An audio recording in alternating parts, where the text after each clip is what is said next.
अस्सलाम वालेकुम।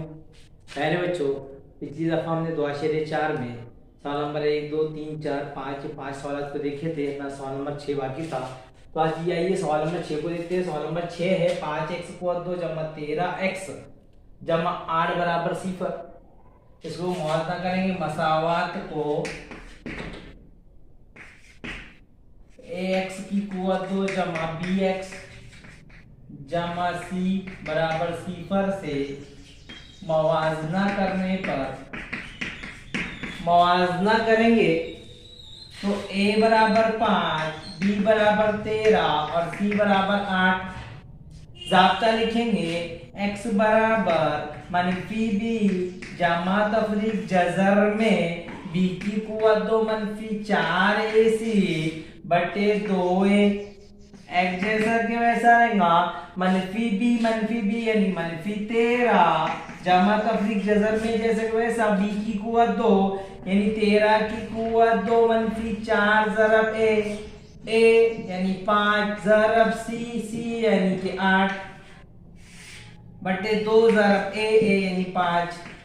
तो जाएगा x बराबर मनफी 13 जमा तफरीक जजर में 13 का मुरब्बा 169 मनफी 4 पंजे 20 अठे 20 अठे हो जाएगा 160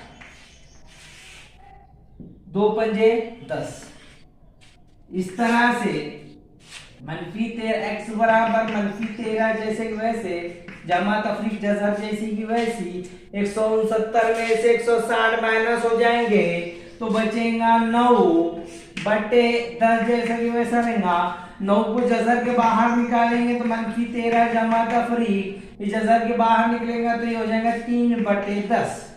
x जैसा कि वैसा रहेगा।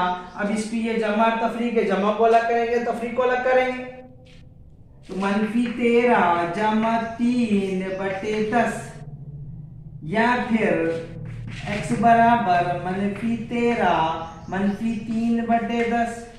तो इस तरह से हो जाएगा x बराबर मनफी 13 में से मस्बत के 3 माइनस हो जाएंगे तो वह मस्बत मनफी 13 है यानी तुम पर कर्ज है तो हो जाएगा मनफी 10 बटे 10 या फिर x बराबर मनफी 13 और मनफी 3 ये मनफी 16 बटे 10 बराबर ये दोनों x बराबर 10 हो जाएंगे यानी कि x बराबर मनफी 1 हो जाएगा या फिर x बराबर ये हो जाएगा। दोनों तफरीक करेंगे यानी तकसीम करेंगे तो दोनों कौन से पाले में आते हैं 2 के ये मनफी 8 2 अठी 16 और 2 पंजे 10।